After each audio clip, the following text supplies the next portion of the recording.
We're good? Okay. Welcome, everyone, to the Spiritus Society of Virginia. And as most of you all know, we start off the meeting with an initial prayer. And today's initial prayer is from Living Spring, and it's number 49, entitled Fraternal Union. This is a long message, so bear with us. But it'll set us up very well for what's to come. Paul to the Ephesians, chapter 4, verse 3. Seek to maintain the unity of the Spirit through the bond of peace. Thousands of ways are shown to you every time you set your eyes on the distant goal ahead. There are millions of pathways bordering yours. Do not forget the road that is your own and go forward without fear. You would probably like for all other roads to be subordinate to yours, and you see unity as being all travelers gravitating around your steps. But join others without expecting them to join you. Search for what is useful and beautiful, holy and sublime, and press on.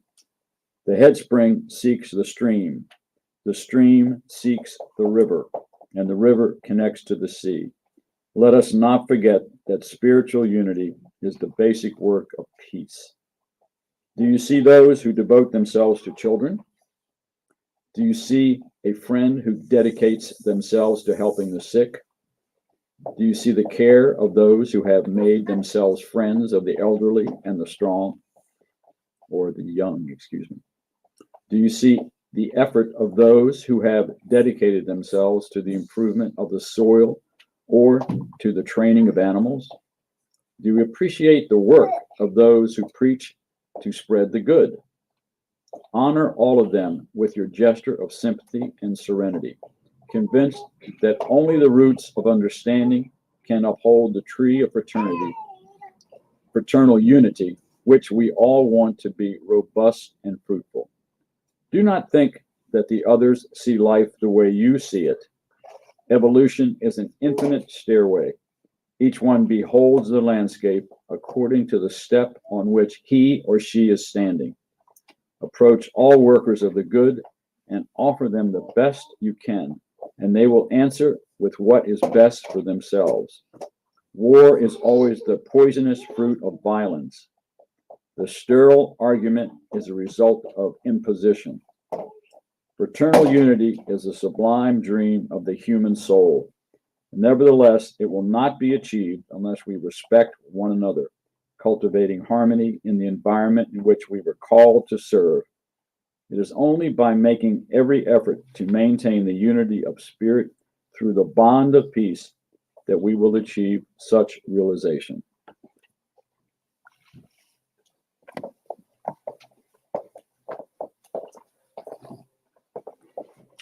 So today we're going to make a special prayer for mothers. Who is grateful to their mothers? Whoa. Two hands. As Mother Mary too, right, Isabella? Yay. So let us all join in a very heartfelt prayer for life. Thank you, God, for life, for the joy of being born again, learning always. And thank you especially for granting our mothers life. So we were gestated, and as they've given birth to us,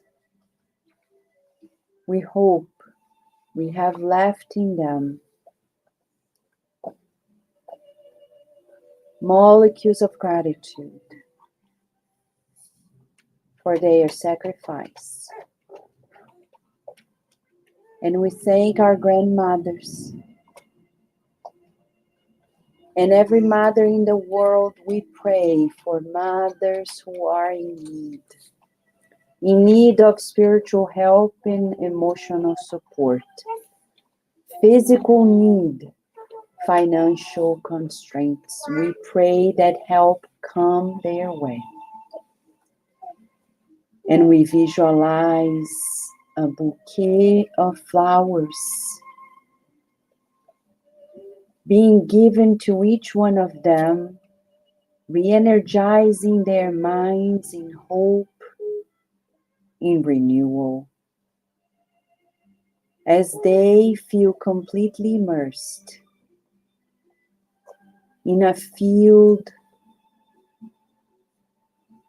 of healing, of help to their aching hearts, racing minds, calming their feelings, as we all turn to you in praise and gratitude. Thank you for this day and for our session. May it be blessed and protected today and always, and so be it. All right. Everyone is going to enjoy. Miss Paloma and Miss Daisy will lead a session that is going to be memorable, right? Enjoy, friends.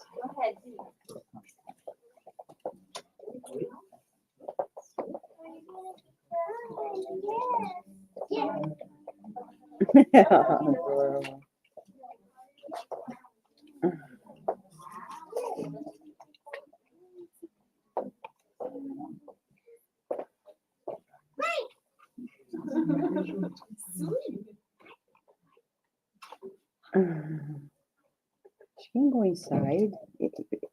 Remember, you can be inside, and if you want, it's up to you. Remember last time? Yeah. If it's up to you if you want to go there or come here. Yeah, I think it's Yeah, because she can have activities there, right? okay. Awesome. Let's go. Thank you. Oh. Okay.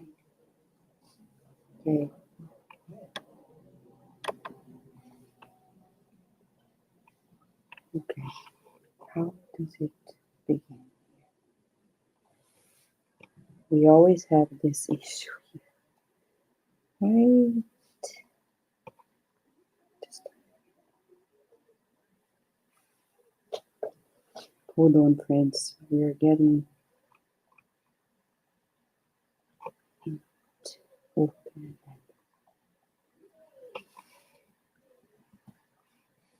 Okay, let's duplicate for now.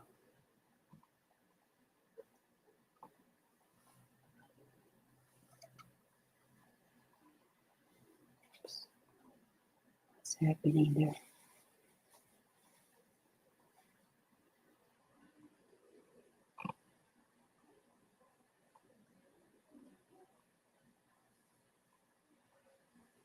Now it's working, right? Okay. Let the show begin. No to victimization, right? Okay. So, where do we begin? By identifying why did the good spirits choose this topic on Mother's Day? Who knows the answer? It's pretty obvious. Is it? You want to share why, Right. John? You know, mothers have to take care of them. Yeah, Many mothers don't accept it. yeah. A lot of them, most of them do. But And we say, you make me crazy. I'm dying. Right? I've heard people saying that. I think it's normal Like, to be overwhelmed. I remember this guy, friend of mine, saying that his mother, he was dating a girl. His mother called him and said, are you coming home? Of course, it's in Brazil. And then he said, not yet. I'm on a date. He said, did you forget I'm sick? But she has a husband, right? She has a husband, but she wants the son to be in there. So let's talk about victimization. When we feel this thing that we call victimize or self-pity, let's go straight to the point because we don't have much time. But let's talk about self-pity. In studies in science, there are many papers, which shows one paper just to exemplify. This Journal of Personality has a beautiful study talking about self-pity as a frequent response to stressful events. How many people nowadays, because of the pandemic, felt, oh, it was so hard on me? Everybody, right? It's hard to find a person who doesn't feel self-pity because of the pandemic. Because we feel like, it didn't let me see my loved ones. It didn't let me go, even children. So it's a response, frequent response to stressful events. But what is interesting is that as they studied it, they observed that those who feel self-pity had this mechanism that we call neuroticism. Those who feel like the loop of ideas that, you know, when you feel entrapped in a loop of ideas and you can't get out of it. People who tend to be like this feel more self-pity. And there is a correlation between self-pity, depression, and anger. So what does this mean? We need to identify when we're feeling sorry for ourselves. So there are signs of self-pity, and it's important to identify. There are many signs. We've selected some. When we feel sorry for ourselves, we tend to withdraw. We don't want to mingle with people. With the pandemic, those who tend to do this got even worse, right? They are fixated on the past. So we're talking to them and they are recalling things from 70 years ago. 70. It's like as if it were the very present.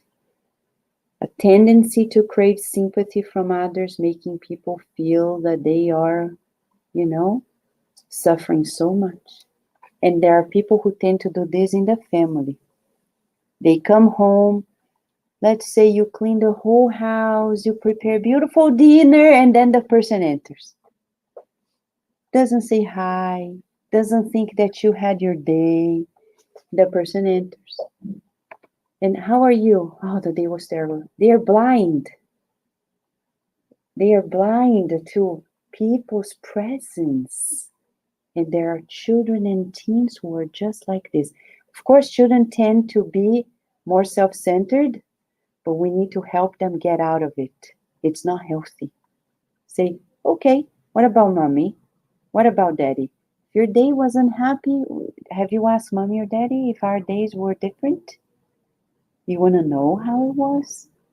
Would you like to pray to help us as well?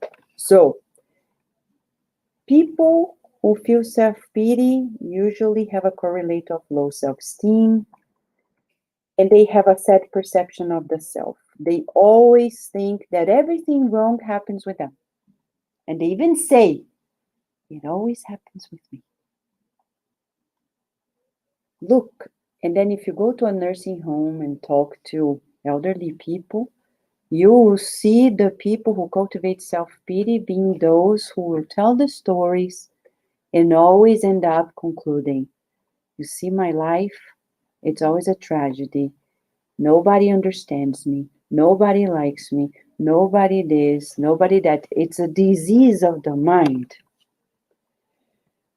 They don't see themselves worthy of love.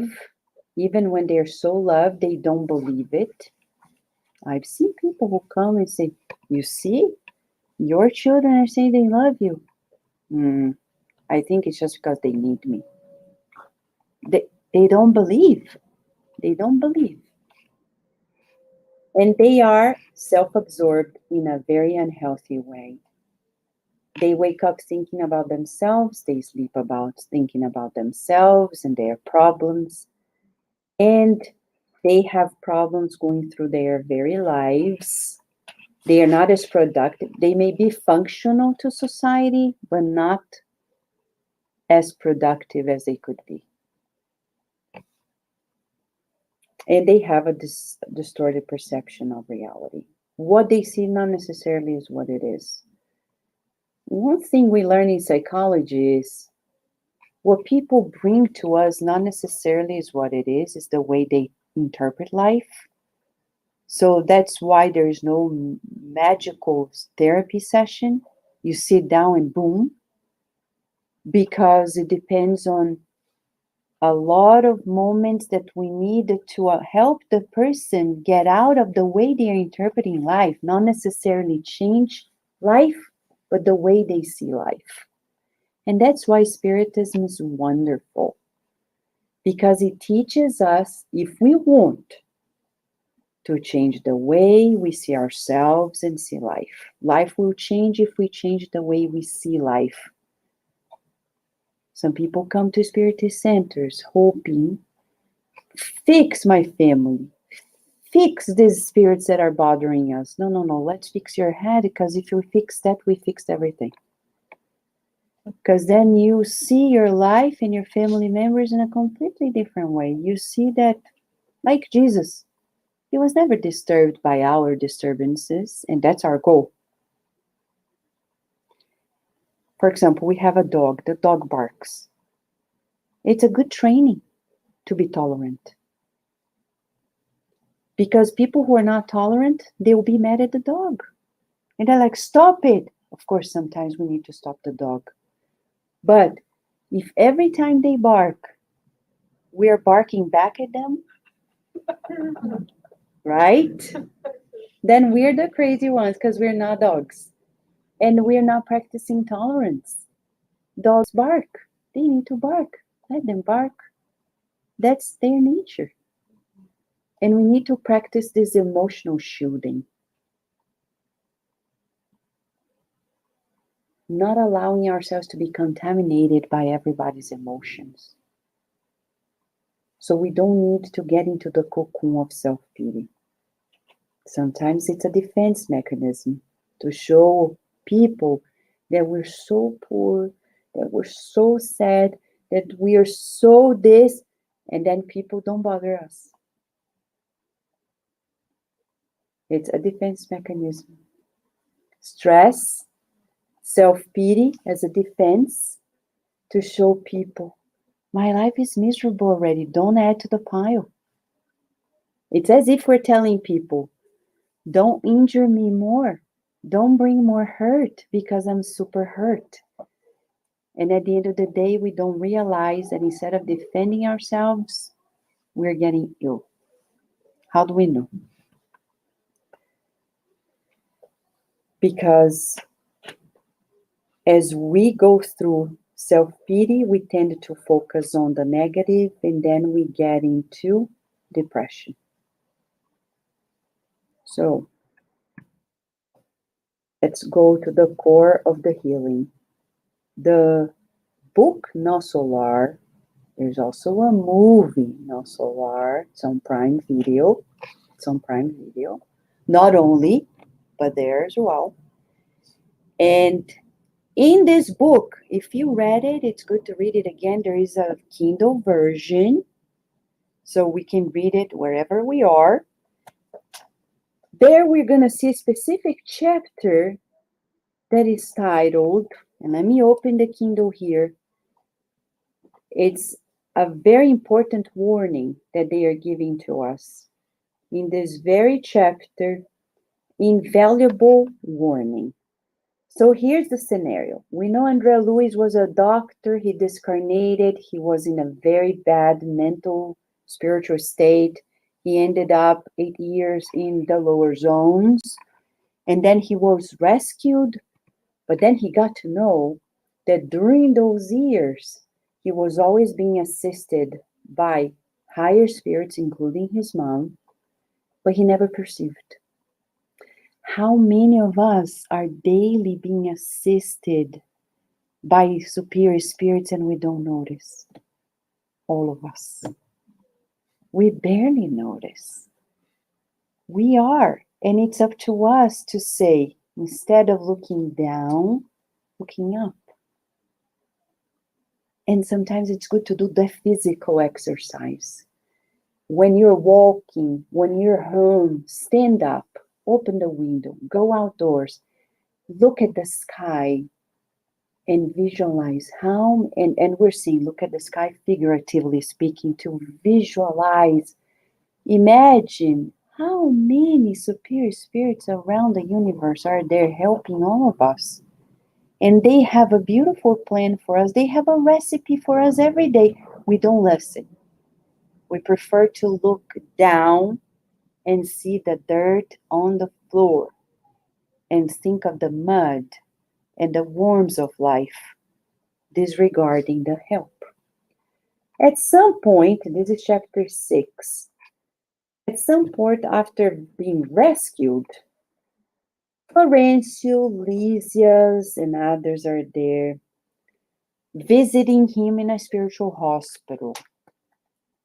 So Florencio, who is one of the 72 ministers of Non Solar, is one of the 12 that helps in the ministry of assistance. He's there asking Andrea Luis, how are you?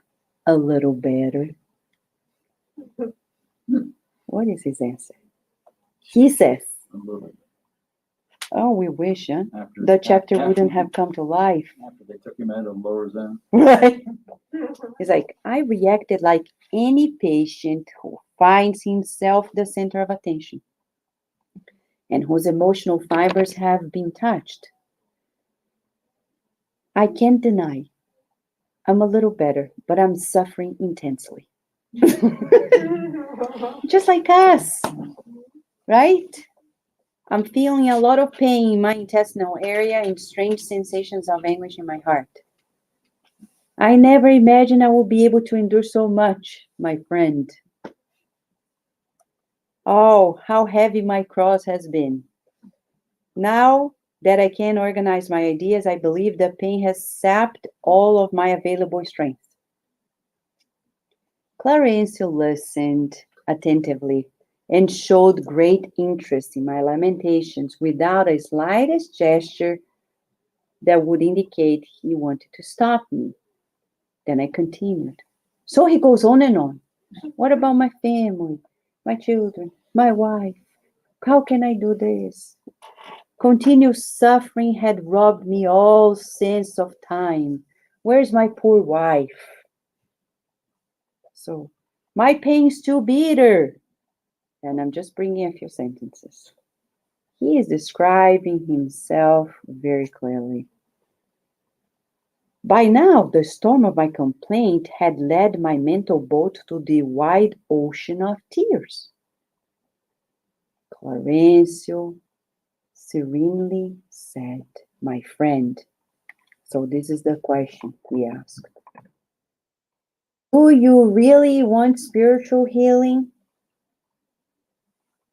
Let's say the spirit doctors who are here asking each one of us this. Do you, Vanessa? Do you, Carol? Do you, Fabiola? Do you, Vera? Do you, everybody? Do you want spiritual healing? Of course we're going to say yes, right? So he nodded like us. But then Florencio continued. These are his words. Then learn not to talk about yourself so much or to comment on your own pain. What? So spiritual healing requires that we stop talking about our pain. Get out of the loop of self-pity. Lamentation is the symptom of a mental illness that is time-consuming and difficult to treat. And when we get older, friends, when we're incarnated, it derails in senile dementia and other things.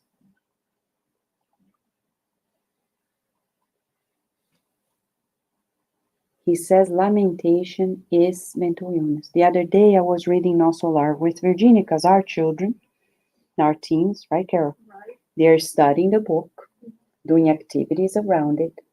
And I was reading it with Virginia. I said, you see, Virginia, when you come from school, you complain. This is what it is, mental illness. You want to get there? No, don't complain. About friends, about anything, even a pain. Then yesterday, she was like, oh, my feet is hurt. I said, remember Andrea Lewis? And she smiled. I said, remember? I said, no, everything's fine. Everything's fine. Everything's fine. Everything is well. And I remember Lisa Cheek, who used to come to the center. She's now in the spiritual realm. She graduated. And when we were visiting her, she taught this song that people who undergo cancer treatment usually are taught. Every little cell in my body is healthy. Every little cell in my body is well. Remember? I'm so glad every little cell in my body is healthy and well. It's good to teach our children too. They're taking a shower and they sing in the shower, whether they have something or not, to imprint that mindset as a vibration for the body. So then our dear Florencio keeps saying to Andrea Lewis, you absolutely must create new trains of thought and control your tongue. Pretty soon at the Spirit Society of Virginia, we're going to have a specific course to teach us about the power of words and how important it is to learn to speak. Not to speak in public in a lecture, but to speak daily. Because what we speak is vitality. It comes with a lot of vital fluids, what we call ectoplasm. This part of our body, the mouth, is where we expel the greatest part of our ectoplasm, our vitality. When we speak, we're creating forms. So we need to learn how to speak more wisely, more healthfully. He says, we will only become balanced if we open our heart to the Son of God, Son, the light of God. If you regard the effort required as a crushing imposition and see suffering where there's actually an edifying struggle, you're showing the undesirable signs of spiritual blindness. The more you use words to exaggerate your painful thoughts regarding your personal experience, the more you bind yourself to insignificant memories. The same Father who watches over you and offers this general roof over your head will also care for your family back on earth. Let's see this. We want to create new patterns of thought. New patterns. How do we do this? Eric's going to help us. Let's do some exercise together. We're going to see some scenarios, and we together will tell how we can change that self-pitying mode into another way of thinking and feeling that will be incorporated in our daily lives. Right, Carol? Right. So I'm just going to switch the slides, okay?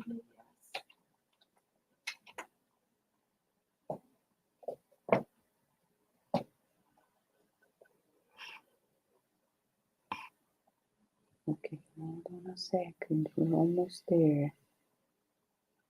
Is that the one? No, it's another one. Sorry.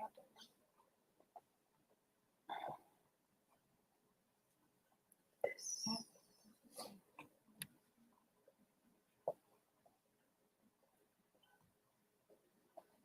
There you go, Carol. We're ready. Ready for the workout of the good. Yes. Let's sweat.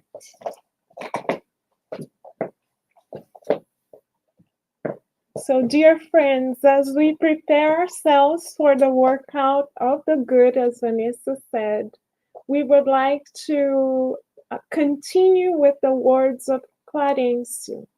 Clarencio, as Vanessa was reading, also told André Luiz, if you would like to remain in this hospital, you must learn to think rightly. Did you know that there is a right way to think? If we are wondering what that right way must be or might be, our dear Emmanuel has the answer in the book Thought and Life, written through the mediumship of Chico Xavier. Emmanuel writes, quote unquote, a prescription for us. Because victimization is an illness of the soul, since André Luiz discarnated and took that illness with him to the spiritual realm. So if we think that when we discarnate, we are magically healed, this is not the case. As the very case of André Luiz shows us, victimization is a mental illness, as Vanessa brought to us, but the illness starts in the spirit. It doesn't start in the physical brain. Thus, even after we discarnate, we will carry the illness with us if we don't seek healing. So why not seek healing deeply, healing for the soul? What is the prescription? One of the prescriptions brought to us by Emmanuel, and specifically in chapter 10 of the book Thought and Life, entitled Understanding. Emmanuel prescribes the following exercise for the soul to us, and we do not have to wait until we discarnate, as André Luiz did, to start. Because André Luiz didn't have a spiritist center as we do. He didn't know what we know. So we are ahead of the game if we wish to do the push-ups of the soul. So how do we begin? Emmanuel tells us very directly, we must. He doesn't say we might, or we can, or we could. He says we must, meaning it's not optional. It's the requirement of the soul. It's in our workout program done by the personal trainer of all personal trainers, our Master Jesus Christ. It's a requirement of our workout of the soul. We must seek the good. Is that enough? No. He also says we must feel the good inside of our hearts. We must tame the mind and learn to think the good. And with all of that, we must put the good into action. It's not enough to like the good in theory. How so? He says we must mold the good with all the resources that we have at hand. So we study the good like we are doing now. We internalize it, we begin to feel it, and we put into action. Allan Kardec tells us, the mentor spirits in the Spirit's book tell us that if we do not do evil, that is not enough. That not doing evil is evil in and of itself. That in order for us to progress, we need to actually consciously do the good. And this is also what Emmanuel reminds us. Again, this is from the book Thought and Life, chapter 10. So let us think of 3 scenarios here, and everyone is welcome to participate. Our goal now is to think of the following. What advice would you or we give in this situation? What situation, Carol? Let us think or consider that someone we know is at their wits' end because their business took a downturn. what could we say to this person to help them seek the good in this situation? And this is a real question that we can discuss. This is not a hypothetical question. This is a real question. So what could we say to someone in a situation like this? Their business took a steep downturn and they're feeling downcasted because they didn't expect to face these difficulties. If we are their friends, knowing what we know, what could we tell them to help them seek the good so that they don't fall into self-victimization?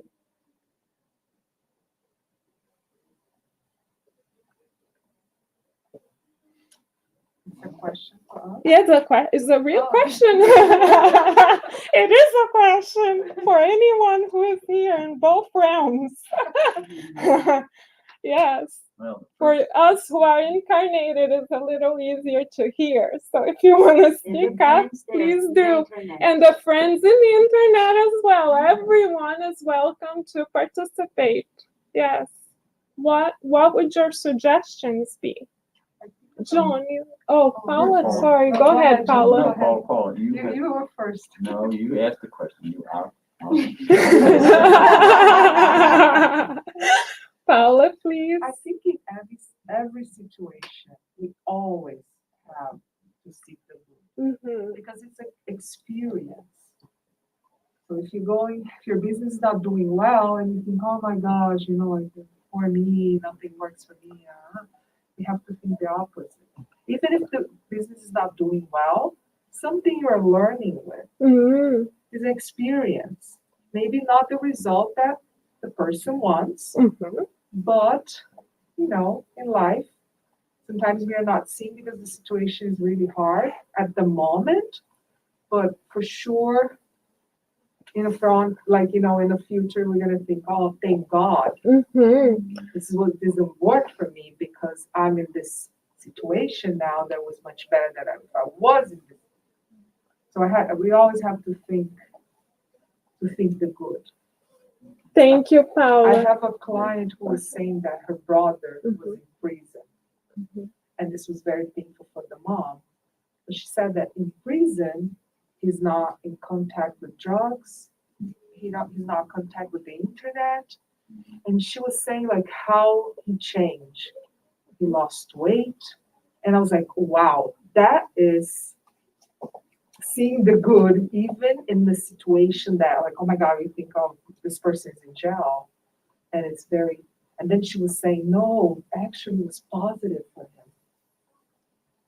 And I was like, that's a real seek the good. Thank you, Paula. Excellent example. So you just shared with us that failing temporarily is not real failure because it is a learning experience that will carry us forward to a better situation.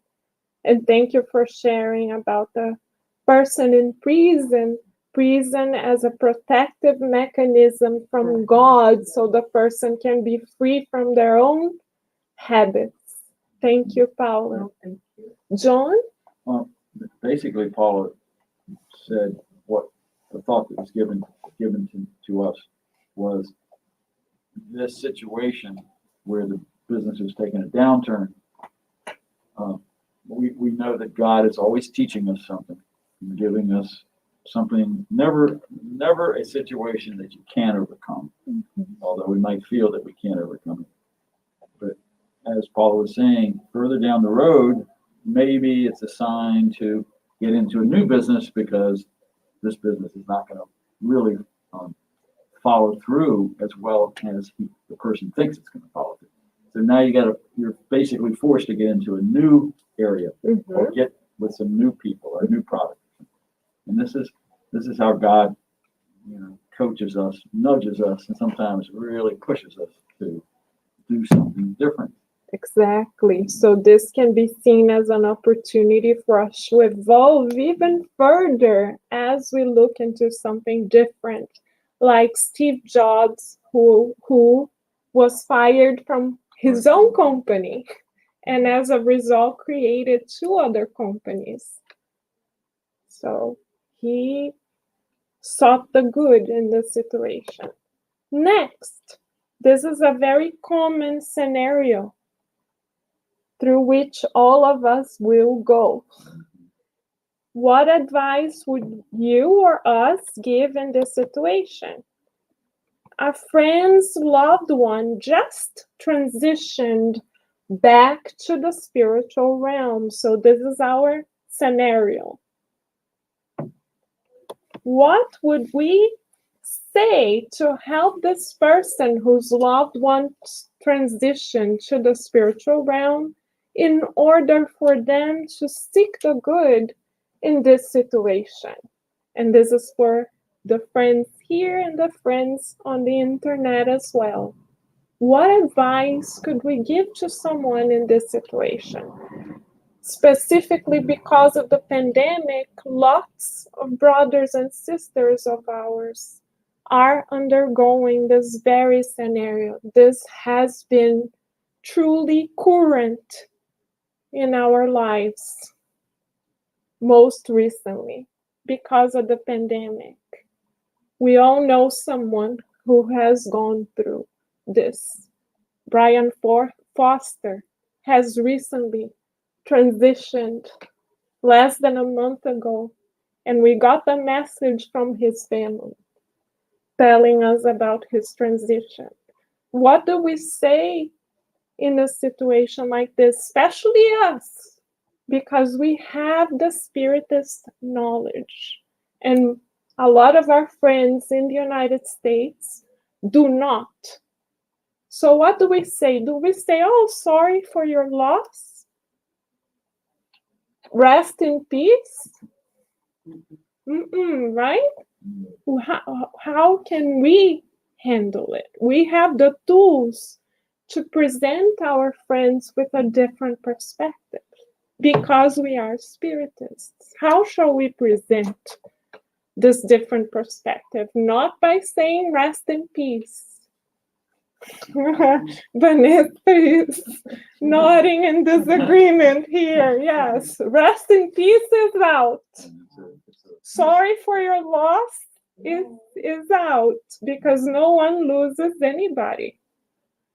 You said it. And we don't rest in peace. We don't rest, period. We work even more after we transition to the spiritual realm, God willing. Of course, God willing. So what shall we say, John?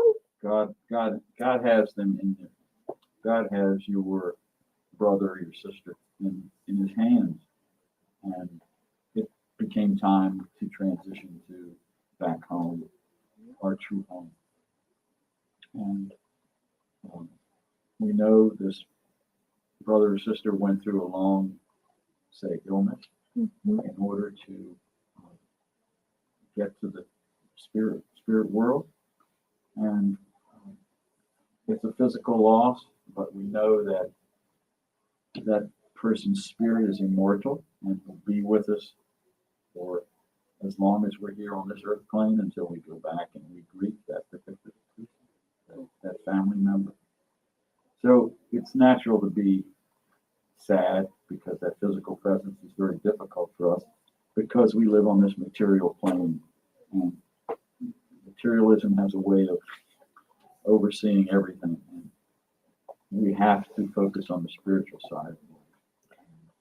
This is what we should focus on, is that spiritual side, and how much better that person's suffering is ended, the physical suffering is ended, and now they're in the afterlife, and whether the person understands that they will be recovering in the afterlife, and may join them sometime soon. Maybe depends on how much recuperation they have to do in order to come back.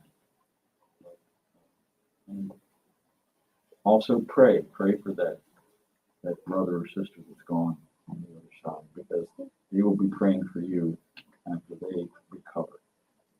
Beautiful, John. Thank you so much. You gave us all the key that makes a difference in all of our lives, and the key is immortality. reminding our friends that nobody actually dies, that only the physical body perishes and the person will go on because life goes on, and we shall be together again in this realm and in the other as well, God willing, if the conditions permit us to do so. But our hearts are always connected, and they are not dead, only the body perishes. Thank you. So now we move to our last scenario before we invite our dear Vanessa here once again. What advice would we give in this particular situation? What is the situation, Carol? A friend experiencing incomprehension within the family circle. Very common scenario on the earth, right? What would we say to help this person seek the good in light of the incomprehension, sometimes bullying, that they may experience within their own home? What do we say to that person? And again, this is a real question. How do we help that person to seek the good, friends? Paula? Joanna. Go ahead, Paula, please. So like Vanessa was saying about the dog, Uh-huh. right? Right. Sometimes we lost our hope. Like, oh, the situation's not never gonna get better. You know, like it's this, you know. And but we have to always think, like, we have to trust in God always. That, like, we are talking about, you know, being a victim. Mm-hmm. It's always a reason for everything. And then, like Vanessa said, the situation with the dog, like we're not gonna argue, or I think we have to think in a better way to solve the situation, because we're having a situation with the cats. Mm. They were jumping on us in the middle of the night, asking for food 3 in the morning. And it's like, Wow. One day, Tony and I start arguing because he said, go back to bed. And I was like, no, go you. And then we start thinking, oh my God, we have to find a way. So we got a cage. Mm-hmm. We put them in the cage. So now they know when they are misbehaved, they go to the cage. So I think in everything, we have to use our minds and our, like, to see, how can I fix this? Mm-hmm. What can I do to get a better relationship with people that don't understand us, or we don't understand them? And I always think that with love connect us. We're gonna find a way. We always have to have hope and use our minds to. Sometimes it's hard. Sometimes Yes, it's not it is. easy. Yes. But we have to always think positive, knowing this is gonna end, like the same situation with the business. Mm-hmm. This is gonna end in the future. We're gonna think, okay, was for us to experience, to go through, like Stephen with his dad and his, like, all that they went through. You know, in the end, they were in a better place. They help a lot of people. See, with the books, how we learn to deal with the family, with the difficult father, you know, with the brother-in-law. So you always have to look at Stephen, how he reacts with love. You know, he never said, oh, why I'm here, God. No, he was always looking and trying to find a way to express his love and change. Because when we express our love, people were like, she didn't say, like, I was rude with her, but she was kind with me. Right, exactly. And then this way we make people think and change our feelings. Yeah. To help the family, you know. Like, sorry. No, thank you so so much. You brought very good points, Paula. You helped us think of our responsibility before the situation, because often when we when we self-victimize, we blame others. We are ready to point fingers at others. But you're right. The beginning of the shift is internal, and it's when we point at ourselves. What can I do to contribute to the situation? How can I love more? Because if I do my part, that person will be enveloped with love, whether they realize it or not. And as Emmanuel tells us through Chico Xavier in the book Laws of Love,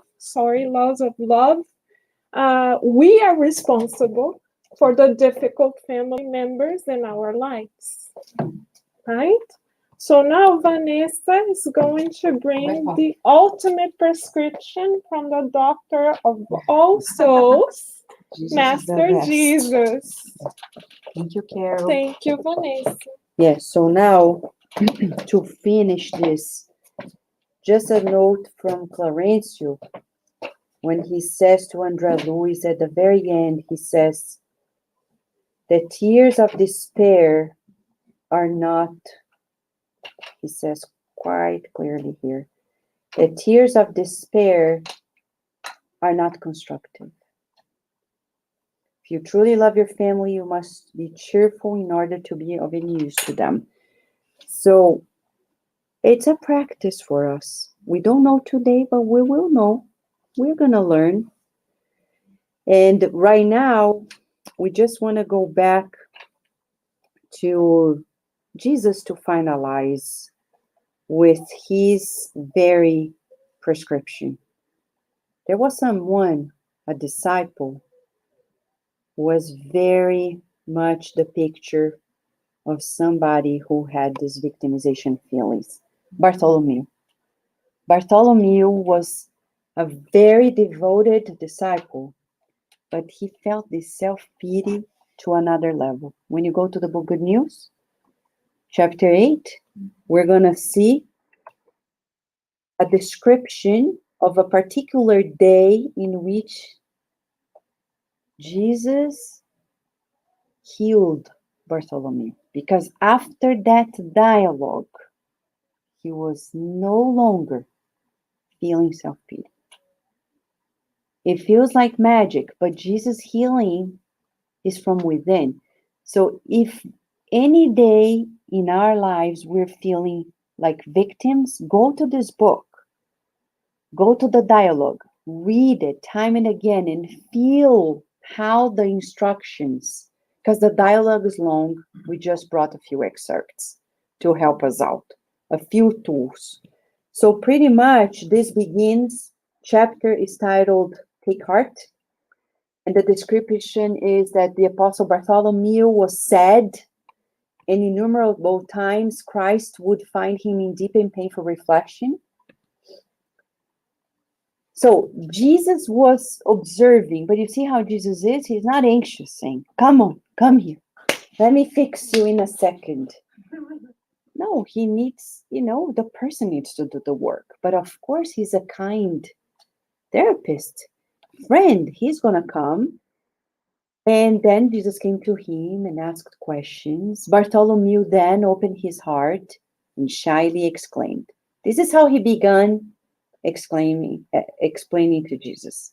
Master, I would never be able to explain to you the reasons for my bitter sadness. All I can say is that your gospel fills me with hope for a kingdom of light that awaits our hearts beyond on high. He goes on and on and on and on and talks about the fact that his father doesn't understand him, his brothers don't understand him, etc., etc. And then Jesus stared at him calmly and spoke with serenity. Our philosophy, however, is of the gospel or of the good news. You are doing well by keeping your hope in the face of these new teachings, and I want to inspire my disciple spirits to take heart. What is to take heart? To have hope. To have full trust. to put your heart in God and believe that everything's all right. God knows everything before it even happens. And if it happens, it's because God knows there's a way out. There was a woman who was from Ukraine. When the Nazis came, she fled. She came back, and now she has to flee the country again. She's 100, I think, and 1 years old. Is she going to complain like, oh my gosh, that's my destiny to run away from Ukraine? Is that the moral of the story? Of course not. I don't know why she had to experience this, but there's a reason. Thank God she always found a way, and now she's in the news. People are paying attention, like, oh my gosh, let's help her, because it's time and again helping to her. When it first happened, she wasn't in the news. Nobody would really care, like, because people were trying to survive as a whole. Now she has a lot of arms helping her out. So you see how it's soothing now? So let's believe that life is good. Do you believe that life is good? Yes. Let us feel that life is good amidst our challenges. Society doesn't see all the good that's being done. No, But they now, don't. and now with this Russian and Ukraine situation, all these countries are pulling in Exactly. refugees. And the good is blossoming all over. Yes. All over the world. I saw Virginia's classmates. We were in a field trip to DC. Wherever they saw a Ukraine flag, they started singing, Ukraine, Ukraine. I'm like, really? They really care. They are just third graders, and they put their hearts. The school did a drive, and all of us, we're opening ourselves to people we don't even know. And there are people in parts of the world that are saying, when we were recently in Brazil, a young guy was in the line. He worked at the airport. He said, you're going to the US? Yes, I live there. Oh my gosh, but now there's a war. I said, what's the problem with the war? Because you're in the US. And he believes that it's more dangerous for us to be here. Whatever, I don't want to dispute. Who am I? I don't know anything. Perspective. But I looked at him and said, I'm not so sure that's the take on it. Because I assure you, where we are, it feels pretty safe. I wouldn't waste my thoughts thinking otherwise. And I think you shouldn't either. Don't worry that much about a war. Think about peace. He's so young, and he was investing all his emotions in a potential third world war. You know, and I'm not disputing, because who am I? We don't know. But what we know is that we pray for peace. We believe in peace. And we believe in the best outcomes. Right? So let's take heart. And he says, life on earth is a wondrous road that leads us to the loving arms of God. This is Jesus saying. Common struggle is the daily walk.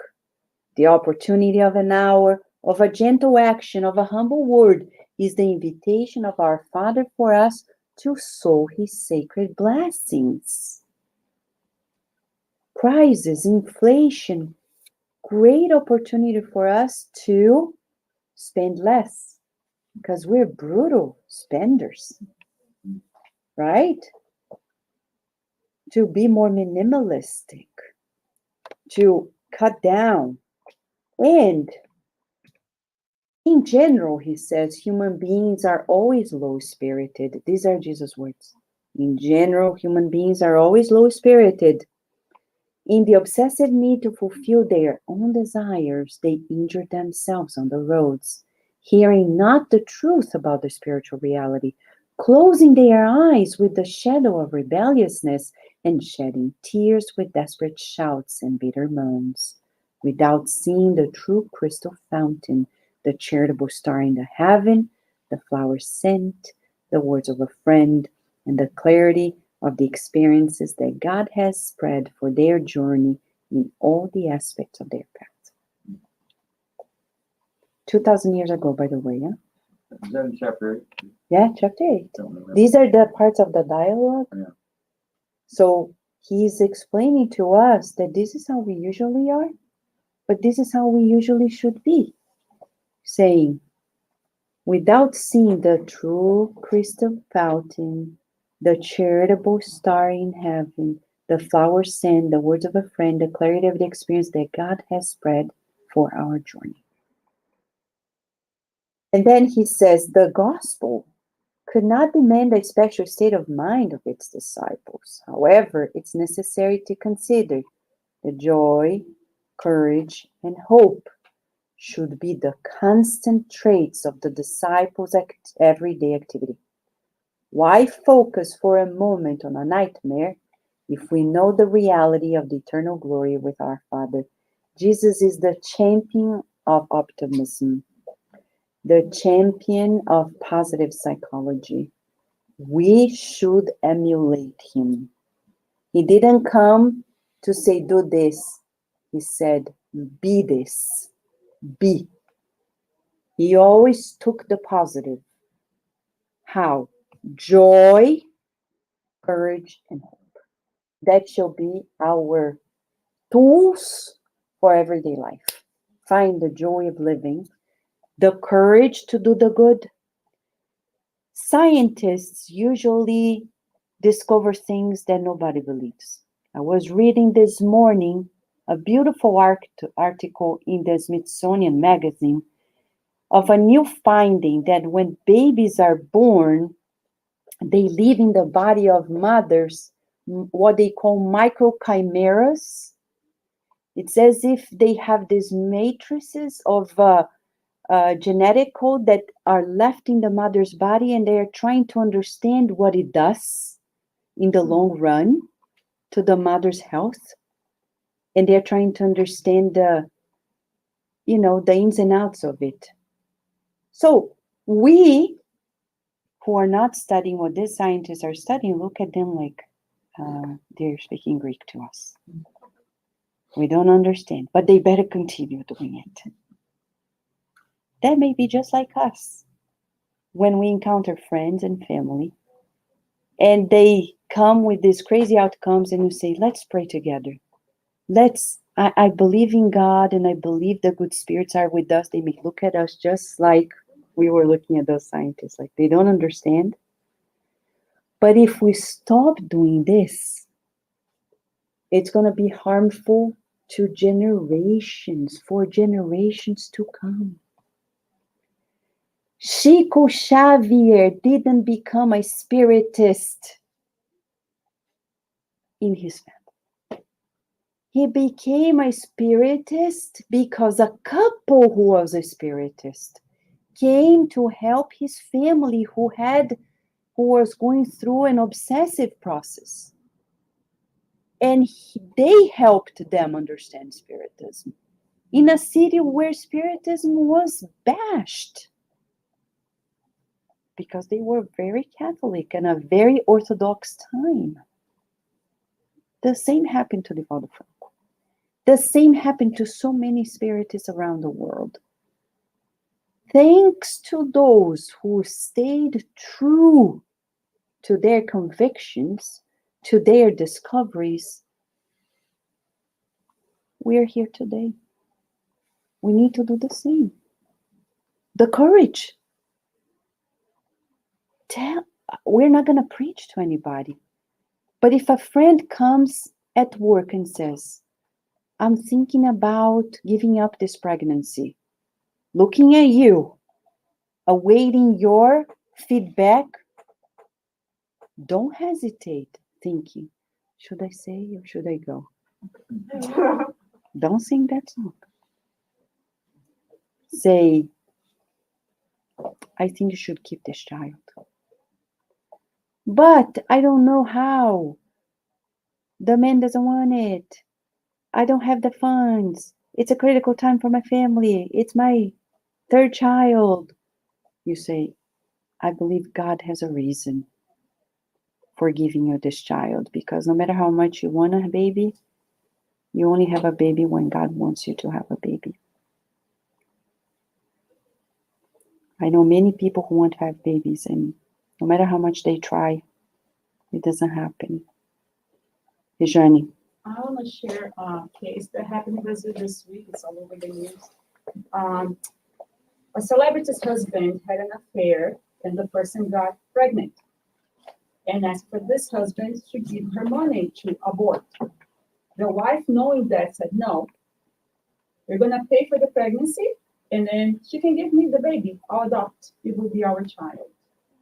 And she did. The babies, they have just recently posted, and she shared the story that she dealt with her husband and infidelity and everything else, but she preferred that the child was given a chance to be born. And Oh, she legally wow. adopted. that's beautiful. Thank you for sharing this, Rejane. So we have to have the courage to do the good and to do what is right amidst people's misunderstanding or incomprehension. And hope always. Hope always. Mother Mary has a whole city named Hope City. Because in treating suicides, the suicidal spirits are rescued. And let's talk about the mother of all mothers, without whom we wouldn't have Jesus.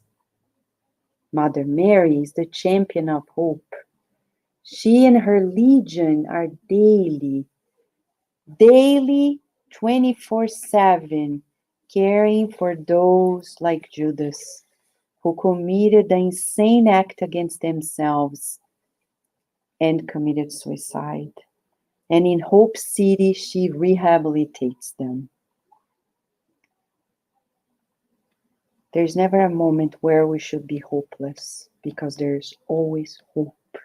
In every child, there is new hope. In every mother, in every father, in every moment of our lives, there's always renewal. So let us wrap up with this thought, visualizing these flowers being given to all mothers who are feeling hopeless. Let us exercise as we now are going to finish this moment with passes and visualization. We can turn off the lights. Thank you so much, Tony. Do our visualization of hope, joy, and courage.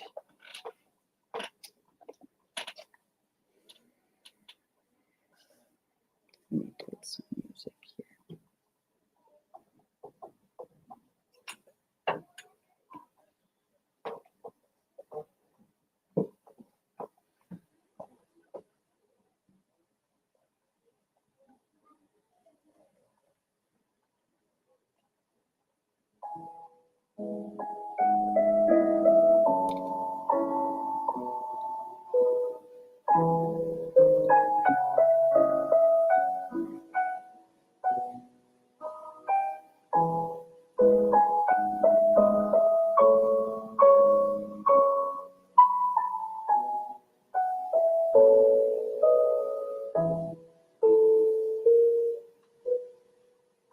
We visualize at this moment flowers of healing and love being distributed to everyone in this room. Spirit doctors, nurses, and therapists, laying their hands onto us.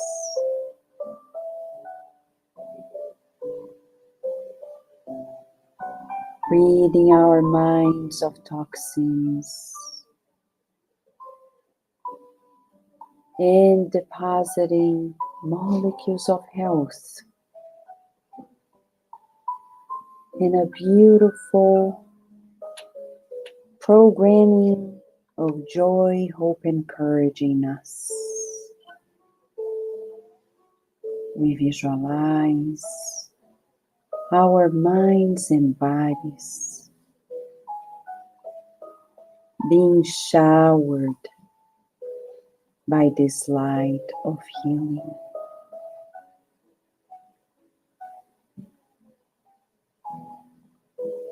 We visualize the flower that we've been given, as we now offer it to our mothers, wherever they are. Let us feel that these flowers are given to them with vibrations of gratitude, kindness, if needed, forgiveness, also apologies, healing.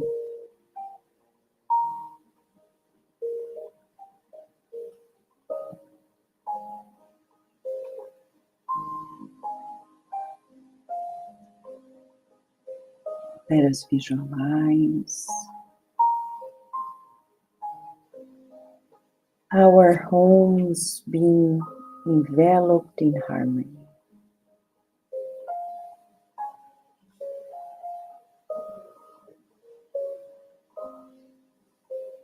And we see Mother Mary with her beautiful smile, kind heart,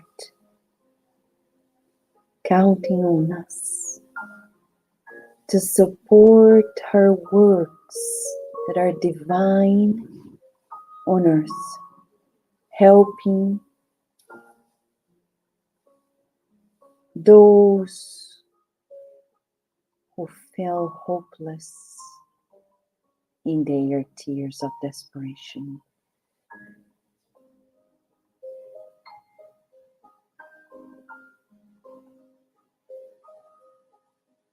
Thank you, dear God, for the gift of life, of reincarnation, and of Spiritism that guides our lives to new beginnings every day. For the presence of the spirit doctors, nurses, and therapists who are here, pouring their medicinal elements in the water we shall drink, revitalizing our strength. Thank you for this center. Thank you for another year and the renewal that operates in us every day. We love you, God. May today all the mothers in the world, incarnates and discarnates, receive a rose from the mystic rose, Mother Mary, giving them the strength that they need to fulfill their sacred mission. Thank you for the joy of this day. And so be it.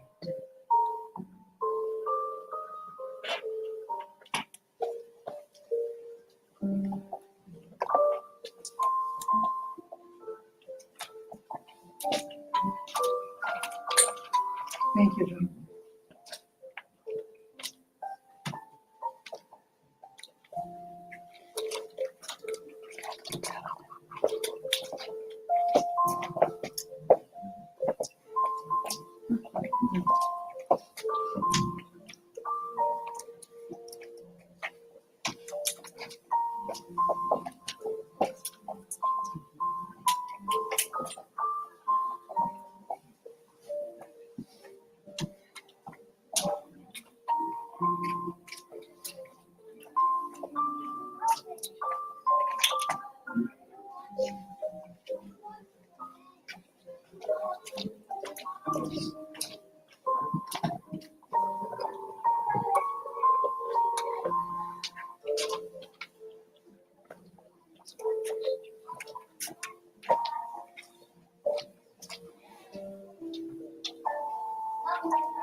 Guys, we're ready for you.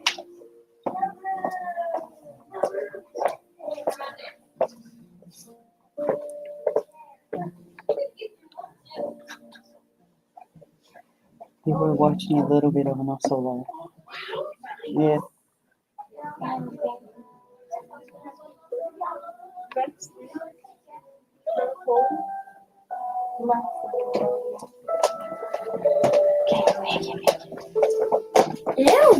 Okay, you gave me. Come here. We did We prayer? have flower. Be careful, there's a thorn that we didn't see. To every mom. Okay? Thorn. Not to your mom, to other moms. Miss Vera, Miss Paula. Okay? Thank you. Obrigada. Can I have another one?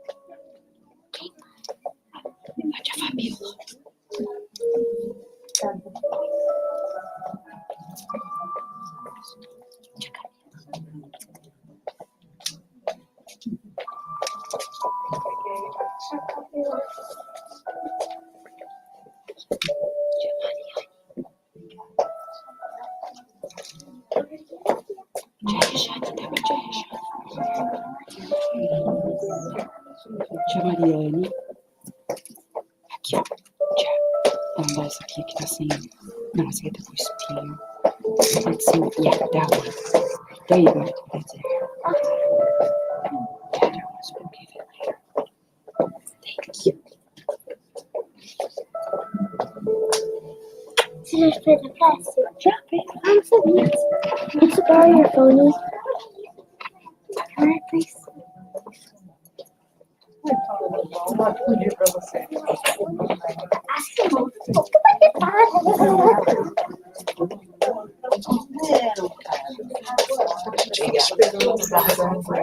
Isso.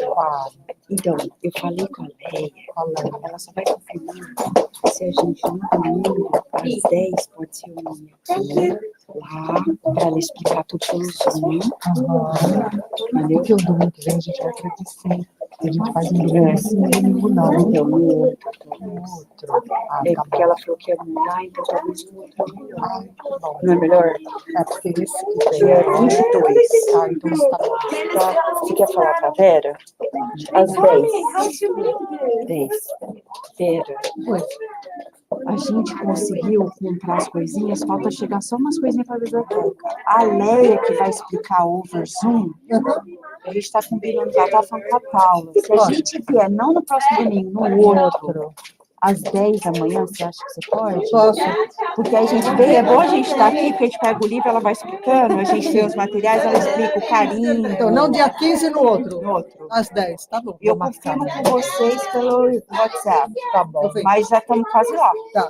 Agora, no sábado que vem, que foi adiada a nossa visita, eu não vou poder, porque eu já tinha esquematizado Pena, para né? poder estar livre. Mas na próxima você vai. Vou. Ok. Então, até ótimo dia. Tchau. Fica com Deus. E, então, sem ser no próximo domingo, no outro. Vai com Deus, tá? Vai com Deus, tá? A gente vai. Tchau, Carolzinha. Bom dia para vocês.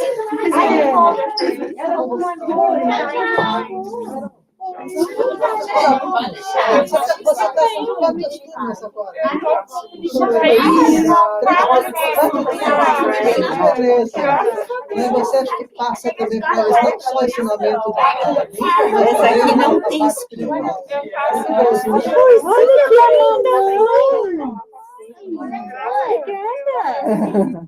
Você falou Feliz Dia das Mães?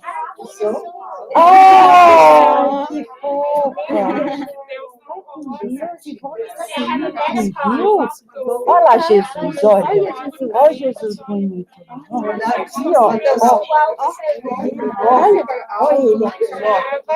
Ele é o nosso amigo. Quem ele deu essa florzinha pra mamãe? Claro, pega lá, vamos pegar a grande.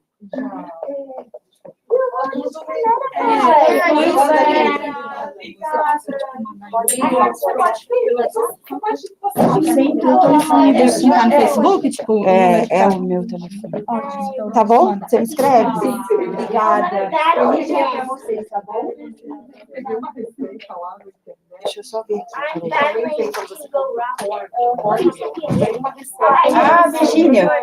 Virgínia, só me dá aqui que eu não posso papai.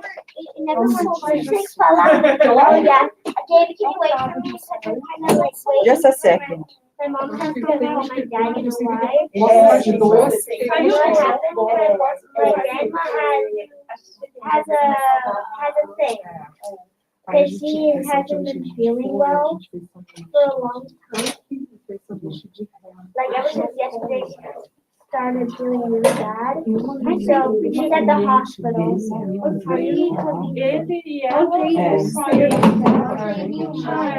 No, okay, you might charger for yourself. Anna, I don't really want it. You don't want chargers? I don't really want chargers. You don't have any charger after 7 hours. Same with you.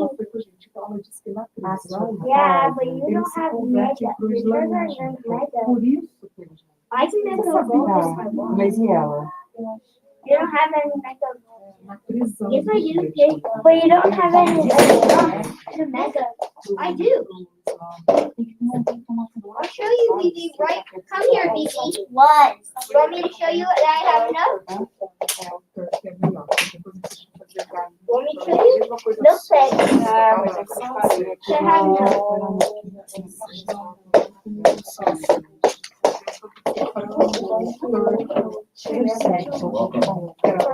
Wait, just Yes. what? Yeah, I know. You know my grandma. Like sometimes. Ó, Flor. Thanks, Mama. I have enough. How was your mama dear? Too bad. I also have that. Okay, that one involved drove into so bad. Not yet. See, you have a good one. No, it's fine. I'm missing because it's moving right around. One more. Oh, I missed the chance. Not fled. Well, at least I made it. So we have to make the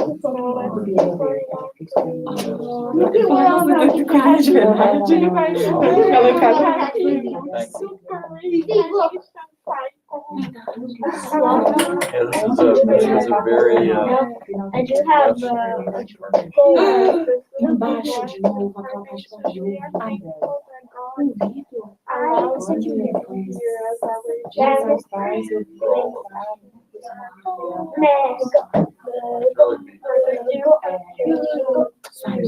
I know, I don't care.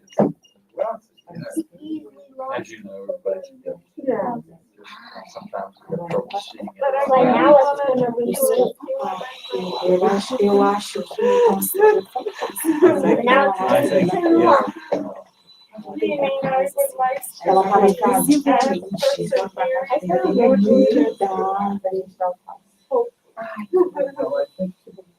You know, for me, I've told you this before. Always trying. I have like 400 stuff.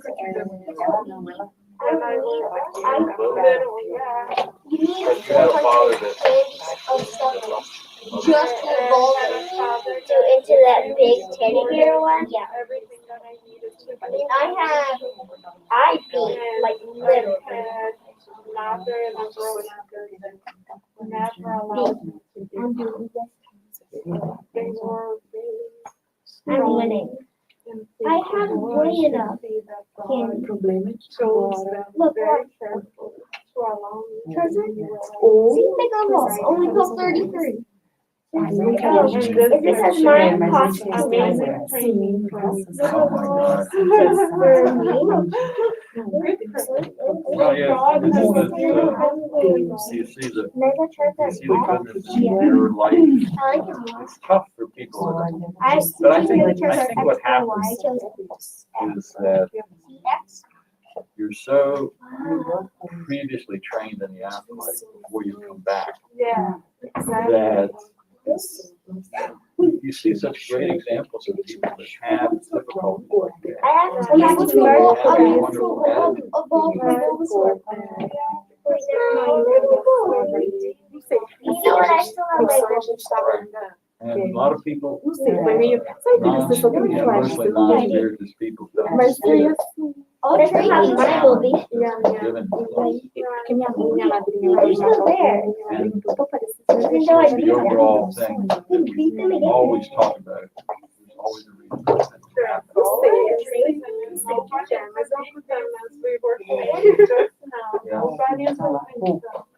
Until road, huh? And that's, So I hope Trade? We will be later. What do you want to trade? Charizard?